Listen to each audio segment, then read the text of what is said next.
सहनाववतु सहनौ भुनक्तु सह वीर्यं करवावहै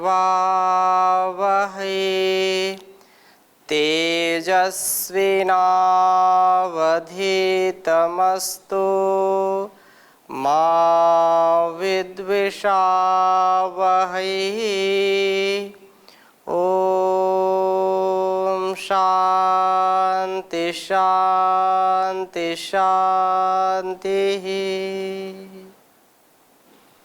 वैदिक जीवन पद्धति की इस कक्षा में आप सबका हार्दिक स्वागत है, अभिनंदन है। राष्ट्र भक्ति का मंत्र चल रहा है स्वाध्याय में, और इस वैदिक राष्ट्रीय प्रार्थना को हम आत्मसात करें, क्योंकि राष्ट्रहित सर्वोपरि। इदम राष्ट्राय इदं नमम। ये संपूर्ण जो कुछ भी हमको सुख समृद्धि मिली हुई है, जो भी यौवन मिला हुआ है, इस राष्ट्र के कारण मिला हुआ है।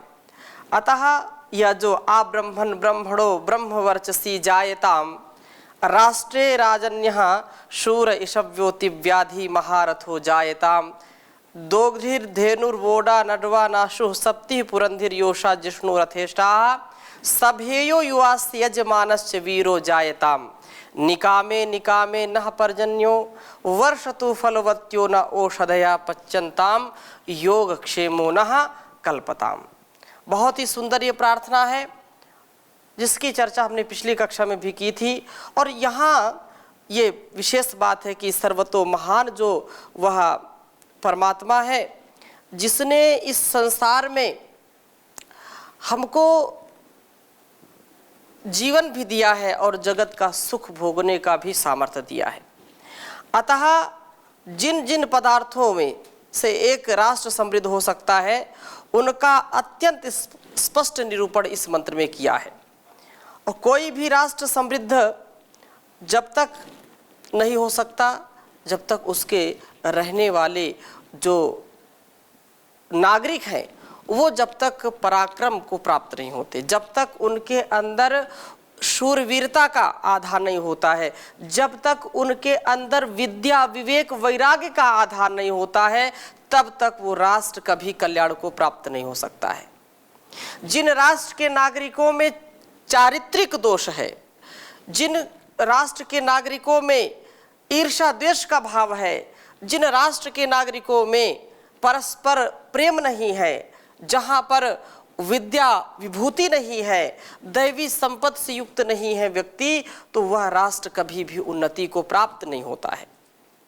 इसलिए राष्ट्र का निज गौरव जो है वो हमारे जीवन को श्रेष्ठ बनाने का और हमारा जीवन राष्ट्र को श्रेष्ठ बनाने का है। एक दूसरे के ये पूरक है। इसलिए ये बात यहाँ पर कही है कि जो भी ये राष्ट्र जो ब्रह्मवर्चसी ब्रह्म तेज से युक्त ब्राह्मणा ब्रह्म जो ब्रह्मवेत्ता है आ जायताम उत्पन्न हो, क्योंकि विद्वता वेद का ज्ञान विवेक वैराग्य ही हमको अन्यों से अलग करता है। हमको ठीक ठीक समझ हो कि वास्तव में क्या ग्रहण करने योग्य है, क्या अग्रहण करने योग्य है, क्या कल्याणकारी है, क्या अकल्याणकारी है। ऐसा जब सामर्थ्य हमारे अंदर उत्पन्न होता है तो हम वास्तव में एक सच्चे राष्ट्र के नागरिक होते हैं। और यही प्रार्थना इसमें की है कि कायर बुजदिल कमजोर मूर्ख कृपण कंजूस लोगों को उत्पन्न न होने दिया जाए। लोक में क्यों विद्या का आधान कराया जाता है, लोगों को क्यों सुशिक्षा दी जाती है, ताकि राष्ट्र समुन्नत हो। और पूरी दुनिया में भारत जैसा कोई ऐसा राष्ट्र नहीं है, युवा राष्ट्र इसको कहते हैं। और जब जब युवाओं का विद्या बल बढ़ा है, शारीरिक मानसिक और आत्मिक बल बढ़ा है, तब तक यह राष्ट्र हमारा गौरव को प्राप्त हुआ है। इसलिए संतति को, अपनी संतानों को राष्ट्र भक्ति के मार्ग पर चलाना चाहिए। स्वयं जो व्यक्ति राष्ट्र के जो है राष्ट्रीय भावना से जो ओतप्रोत होते हैं, राष्ट्र के प्रति कृतज्ञता जिनकी होती है, वही अपनी संतानों को श्रेष्ठ बनाते हैं। और जो स्वार्थ में जीते हैं उनको पता ही नहीं कि राष्ट्र क्या है, देश राज या समाज क्या है। तो ऐसी संतानों को जन्म देने वाले कभी भी स्वयं अपना जीवन श्रेष्ठ नहीं बना सकते। अपनी संतानों को भी हमको संस्कारित करना है और इस सारे संसार को भी सुशिक्षा से उत्प्रोत करना है, ऐसा दिव्य भाव। तो ये कहा कि अति व्याधि अत्यंत उद्विग्न करने वाला महारथा महारथी राजन्यः और शूर ईशव्यः, ईशु जो शस्त्र अस्त्र चलाने में कुशल हो, अत्यंत उद्विग्न करने वाला। अगर सेना के बीच में वो जो है सैनिकों के बीच में ऐसा योद्धा चला जाए तो खलबली मचा दे, उसके शूरवीरता से लोग अपने दांतों तले उंगली दबा ले कि ऐसा वीर हो तो ऐसा, वीरांगना हो तो ऐसी हो। ऐसा जो व्यक्तित्व है इस भारतवर्ष में, इस राष्ट्र में जन्म ले उत्पन्न हो। राष्ट्र हितकारी क्षत्रिय आ जाए ताम उत्पन्न हो, राष्ट्र को हानि पहुंचाने वाले नहीं, राष्ट्र के हितैषी, राष्ट्र के रक्षक उत्पन्न हो, राष्ट्र के भक्षक नहीं। और जिस थाली में खाया उसी में सुराख करने वाले लोगों की जरूरत नहीं है। जिस मातृभूमि में पला बढ़ा और उसी से दगाबाजी करने वाला व्यक्तित्व उत्पन्न ना हो इस राष्ट्र में। जिस मिट्टी में खेला है, जिस राष्ट्र का अन्न उसने खाया है, उसके प्रति बड़ी कृतज्ञता का भाव रखने वाला शूर वीर उत्पन्न हो इस धरा पर। क्योंकि आज की स्थिति जो है वर्तमान में, वो कुशिक्षा की स्थिति है। भवन बन रहे हैं, गबन हो रहा है, ये उत्थान है या पतन हो रहा है। बगावत खुली कर रहे देशद्रोही, बगावत खुली कर रहे देशद्रोही, तबाह उल्लुओं से चमन हो रहा है, ये उत्थान है या पतन हो रहा है। अरे उनको अपने जीने का सलीका नहीं पता, जीवन को कैसे जिया जाता है उनको ये नहीं जानकारी है, लेकिन वो राष्ट्र को बदलने का, राष्ट्र को छिन्न भिन्न करने का षड्यंत्र रच रहे हैं। जिस राष्ट्र ने उनको पाल पोष करके बड़ा किया और उसी के टुकड़े टुकड़े करने की बात करें, कैसी शिक्षा है ये? ऐसे व्यक्तित्व तो कभी उत्पन्न ना हो, और उत्पन्न हो गए तो धराशायी हो जाए, मर जाए। क्योंकि जिनको अपने संस्कृति का गौरव नहीं है, अपने राष्ट्र का गौरव नहीं है, ऐसे लोगों से, ऐसे ब्राह्मण क्षत्रिय या द्विज इस भारतवर्ष में जन्म ले, इससे क्या मतलब है? अरे ऐसा ब्राह्मण, ऐसा विद्यावान जिसके तेजस से पूरा संसार आलोकित हो जाए, ऐसा क्षत्रिय, ऐसा रक्षक जो संपूर्ण, क्षत्रिय का मतलब क्या? जिसके पराक्रम से लोगों को बहुत आशा है, जिसके वीरता में लोगों का स्वाभिमान छिपा हो, जो गरीब, निर्धन, निर्बल, सताए लोगों का जो रक्षक हो, जो राष्ट्र को उन्नत करने वाला। जैसे वर्षा हो रही है और किसी के हाथ में छाता है और उसके पास कोई व्यक्ति आए भीगा हुआ तो छाता लगा दे, उसकी बरसात से उसकी रक्षा हो। तो ऐसे जीवन धन माल जन से सब प्रकार से जिसकी रक्षा हो, ऐसा सामर्थ्य जिसके अंदर हो, ऐसे क्षत्रिय चाहिए, ऐसे क्षात्र धर्म का पालन करने वाले होने चाहिए, जो दीन दुखियों की सेवा में सर्वस्व निछावर कर दे। ऐसा क्षत्रिय किसी काम का नहीं जो निर्बलों को और सताए। ऐसा क्षत्रिय नहीं चाहिए जो दूसरों को हक को दबा ले, दूसरों के संपत्ति को हड़प ले, ऐसा क्षत्रिय कलंक लगाने वाला नहीं चाहिए। बहुत सुंदर बात कही है, बहुत सुंदर प्रार्थना है। और अगली बात क्या कही? दोग्ध्री, दूध देने वाली, धेनु, गौ, वोढ़ा, भार उठाने वाले, अनडवान बैल रथ ले जाने वाले, आशु शीघ्रगामी, जो पिछली कक्षा में भी चर्चा की थी, अशुंग व्याप्त, जो मार्ग को जल्दी व्याप्त कर लेते, ऐसे अश्व चाहिए। निर्बल नहीं, सबल चाहिए।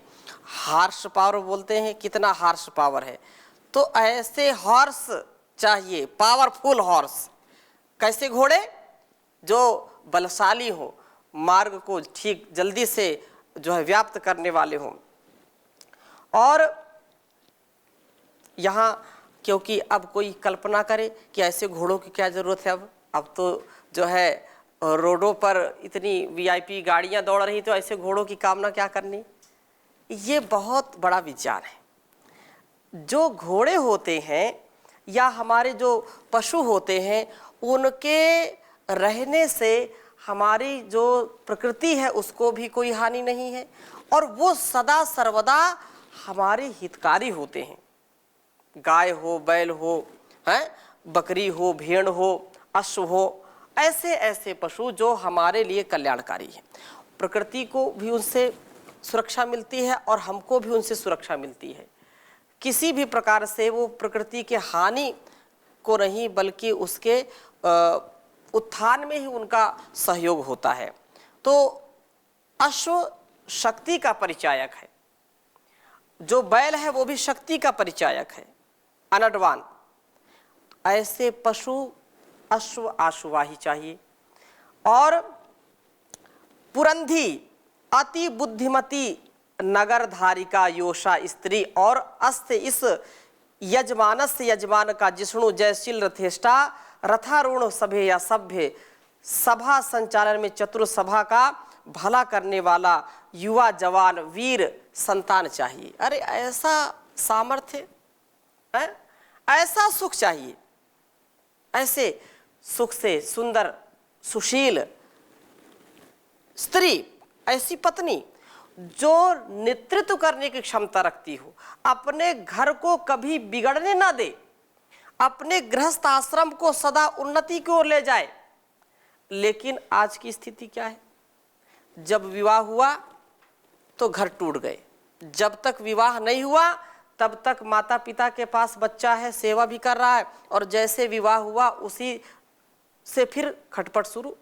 ऐसी स्त्री, ऐसी पत्नी, ऐसी गृहलक्ष्मी का होना न होना कोई विशेष अंतर नहीं है।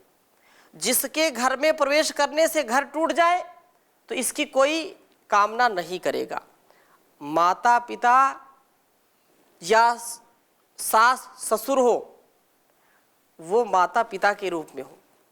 जो पत्नी है, जो गृहलक्ष्मी है, यहाँ तक बात कही कि ये जो है ये ब्रह्मा के रूप में है, ये सौभाग्यवती हो और सौभाग्य को लाने वाली हो। जिस घर में, आचार्य चाणक्य कहीं लिखते हैं कि जिस घर में स्त्री नहीं होती है तो उस घर को छोड़ करके व्यक्ति को जंगल में चले जाना चाहिए। तात्पर्य क्या है? वो घर, ऐसा बोलते, भूतों का डेरा हो जाता है। जब घर की लक्ष्मी है तो घर को बिल्कुल वो व्यवस्थित रखती है, सुरक्षित रखती है। धन धान्य आएगा, व्यक्ति का और जन सामान्य का जीवन सुखमय हो जाएगा। इसलिए यह बहुत आवश्यक है कि वाणी से, अपने चरित्र से, अपने कृतित्व और व्यक्तित्व से स्त्री घर को संभालने वाली हो, घर को जोड़ने वाली, परिवार को जोड़ने वाली हो, तोड़ने वाली नहीं।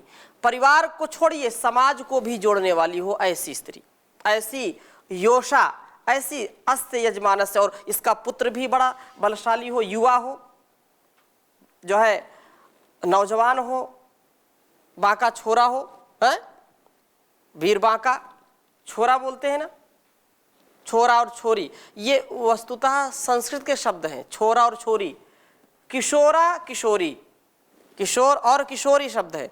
फिर की हट गया, फिर छोरा और छोरी हो गया, वो बिगड़ते बिगड़ते छोरा छोरी हो गया, किशोरा किशोरी, ऐसा जो नौजवान। तो ऐसे सभेय, सभा को संचालित करने वाला, ऐसी क्षमता से युक्त जो है संतान होनी चाहिए, पुत्र होना चाहिए अथवा पुत्री हो, और वीर संतान जायताम उत्पन्न हो। नहा निकामे, हमारी निकामे निकामे इच्छाओं के अनुसार पर्जन्य बादल वर्षतु बरसें। ऐसा नहीं कि अतिवृष्टि या अनावृष्टि, जब आवश्यकता नहीं तब घमाघम बरसात हो रही है, और जब जो है आवश्यकता है तो बिल्कुल एक बूंद भी पानी नहीं गिरा। का वर्षा जब कृषि सुखाने, समय बीती पुनि का पछताने, का वर्षा जब कृषि सुखाने। अब समय जब बरसना था तब तो बरसा नहीं। तो ऐसा जो है यह मेघ पर्जन्य, ऐसा जो है हमको वातावरण मिले कि इच्छा अनुसार बरसे। और ऐसा विज्ञान हमारे यहाँ था कि जहाँ वो वर्षा चाहते थे वहाँ वर्षा हो जाती। वर्षेष्टि यज्ञ, वर्षा के लिए यज्ञ होते थे, याग होते थे, और जहाँ वो चाहते थे वहाँ वर्षा होती थी। ये बहुत बड़ा विज्ञान है। आज भी बहुत ऐसे देश हैं जो लगे हुए हैं कि जहाँ वर्षा चाहे वहाँ हो जाए, जहाँ हम चाहे ये कार्य हो। अलग अलग क्षेत्रों में नई नई खोजें चल रही हैं। तो पर्जन्य, ये बादल बरसें, हमारी औषधियाँ फलवत्या, फलवाली होकर के पच्यंताम पकें। नहा हमारा योगक्षेम हर प्रकार से जो है कल्पताम समर्थ हो, सिद्ध हो। जो सामर्थ्य है मेरे पास वह सामर्थ्य सदा बढ़ता रहे। जो वस्तु मेरे पास नहीं है उसके लिए मैं पुरुषार्थ करूं, और जो है उसकी मैं रक्षा सदा कर सकूं। ऐसा सामर्थ्य मेरे अंदर, मेरे राष्ट्र के अंदर होना चाहिए। ये बहुत सुंदर प्रार्थना कही है। इसलिए जो है वह राष्ट्र तो निश्चित रूप से कभी उन्नति को प्राप्त नहीं कर पाता जहां के विद्वान धर्म का, न्याय का, सत्य का ज्ञान न रखने वाले हो। विद्वान किस काम के, वो ब्राह्मण किस काम के।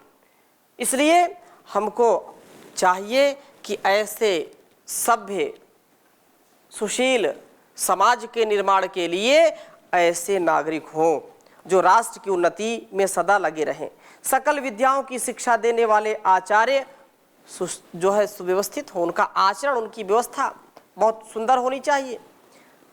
इसलिए ऐसे जो है कोई राष्ट्र समृद्धि नहीं पा सकता जिसमें न ब्राह्मण हो, न ब्रह्मवेत्ता हो, न गुरु आचार्य हो, और वह राष्ट्र तो अंधकार में फंस करके अपना स्वातंत्र नष्ट कर बैठेगा जिसमें सकल कला कलाप के आलाप करने वाले महाविद्वान ना हो, राष्ट्र चिंतक ना हो। जिस राष्ट्र में यह प्रथम कर्तव्य है कि वे यत्न करके अपने राष्ट्र में बड़े बड़े प्रामाणिक विद्वानों को बसाएं। बहुत बड़ी बात है ये। जिस राष्ट्र में अब ये इस समय वर्तमान में अभी कुछ स्थितियां हमारे राष्ट्र की ठीक हो रही हैं। बीच में ऐसी स्थिति आ गई थी कि यहाँ जो विद्वान होते थे उनकी कोई पूछ नहीं होती थी। पहले क्या होता था, कोई विद्वान होता था तो राजा के दरबार में जाकर के वो मुंह मांगा पुरस्कार पाता था, और ऐसे जो कला कौशल के पारखी राजा विद्वान होते थे। लेकिन बीच में क्या हुआ, कुछ चाटुकारों ने देश की स्थिति को बिल्कुल बदनाम कर दिया। इसलिए ये बहुत आवश्यक है।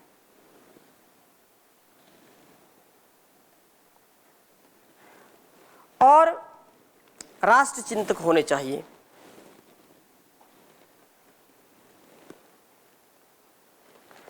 ये यत्न करके अपने राष्ट्र के बड़े बड़े जो यज्ञ याग हैं उनको कराएं और जीवन में सुख और शांति को पाएं। विद्या की वृद्धि और अविद्या का सदा नाश करते रहें, सदा जो है बढ़ते रहें। नित्य नए नए आविष्कारों से राष्ट्र की श्री वृद्धि होती रहे, धन धान्य से परिपूर्ण हो हमारा राष्ट्र। किंतु केवल विद्या व्यसनी ब्राह्मणों से ही राष्ट्र का संचालन नहीं हो सकता। केवल विद्या से काम नहीं चलता है। इसके लिए बुद्धि बल के साथ बाहुबल की आवश्यकता होती है। बुद्धि बल के साथ किसकी आवश्यकता है? बाहुबल। बुद्धि बल बाहुबल दोनों होंगे। बाहुबल है, बुद्धि बल नहीं है तो भी कार्य नहीं चलेगा। बाहुबल है, बुद्धि नहीं तो भी कार्य नहीं चलेगा। दोनों का मेल हो। उपनिषदों में आया कहीं कि बलम वाव विज्ञानाद भूयः अपि हा शतम विज्ञान वतामे को बलवाना कंपयते। बल विज्ञान से बढ़कर है, एक बलवान सैकड़ों विज्ञानियों को कपा देता है। बल विज्ञान से बढ़कर एक बलवान सैकड़ों, जो बल विज्ञान है वो निश्चित रूप से ब्राह्मणों के साथ साथ योद्धा का भी आकलन करना चाहिए। बुद्धि है, ब्राह्मण है, लेकिन बाहुबल नहीं है, शरीर का बल नहीं है, तो अपनी रक्षा नहीं कर सकते। सैकड़ों विद्वान मिलकर के भी अपनी रक्षा, राष्ट्र की रक्षा नहीं कर सकते हैं। तो शठे साठ्यम समाचरित, जैसा जिसको अनुकूल है वैसा उसको दंड देना भी न्याय है।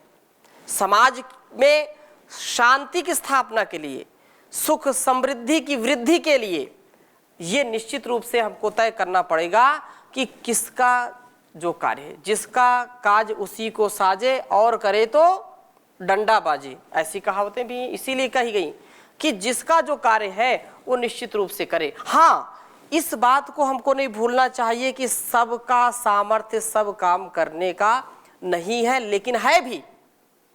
यथा काल यथा समय देश काल परिस्थिति में अपने विवेक का, अपने बाहुबल का सबको जो है ज्ञान होना चाहिए और उसको प्रयोग में लाना चाहिए। अतः नाम मात्र से जो है ब्राह्मणों के साथ साथ योद्धाओं का भी आकलन करें।